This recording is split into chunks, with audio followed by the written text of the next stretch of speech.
Да.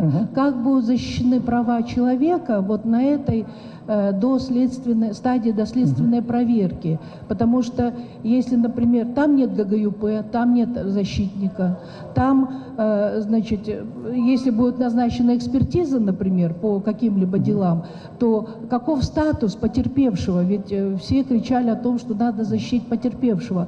А в этой стадии до 20 дней будет ли защищен статус? Все, вопрос понятен. Процессуальные гарантии. Процессуальные гарантии. Статус потерпевшего и так далее.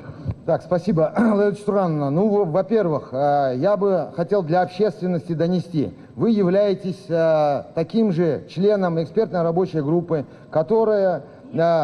Подождите. Вы участвовали у нас в заседаниях. Также вы выставляли эти свои претензии на обсуждение экспертной рабочей группы. Это во-первых. На них были даны полные и исчерпывающие ответы. Сейчас вы для общественности и для средств массовой информации опять повторяете эти же вопросы о том, что за проступки должны быть только приговоры. Да, действительно, по 19 видам проступков, которые указаны в настоящее время в Кодексе о проступках, и которые переведены в Уголовный кодекс, они и будут приговоры. А по 104, вы представьте себе, 85% проступков мы декриминализировали, грубо говоря. Мы перевели их в статус правонарушений. По ним, получается, человек не будет привлекаться к уголовной ответственности. А почему вы говорите об усилении ответственности? Вот сам факт того, что 84% проступков декриминализирования. О чем это говорит? О том, что была проведена гуманизация. Это на самом деле так. С любым, в принципе, мы можем подискутировать на эту тему. Это во-первых. Во-вторых, вы вводите в заблуждение общественность о том, что нарушаются права человека.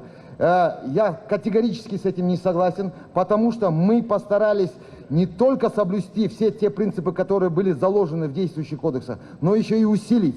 У нас сейчас адвокат предоставляется с момента первого вызова. Неважно, в качестве кого вызывается лицо, в качестве свидетеля или другого статуса. Пожалуйста, он имеет право на адвоката. Это самое главное. Мы еще прописали, что если у него нет возможности для оплаты адвоката, то адвокат предоставляется в рамках ГГЮПа. Вот видите, вы сейчас как будто приватизировали эти свои кодексы, как будто эти кодексы являются вашей частной собственностью. Так нельзя. Ответить. Не надо вмешиваться. Когда мы вас приглашали... Сохраняйте спокойствие. Хорошо, когда мы вас приглашали, придите, дайте нам свои замечания, дайте нам свои предложения. Вы, молча, посидев, ушли. Ханат Мойнокович вообще заболел и ушел. Он являлся одним из главных авторов Уголовно-процессуального кодекса. Давайте одно правило вы являетесь автором Уголовного на личности кодекса. не переходим. Так нельзя просто огульно ахаивать. Да. Мы постарались разработать новые редакции. Соблюдайте тишину, пожалуйста. Чуть-чуть. 5 минут осталось. Только для улучшения положения человека, прав человека.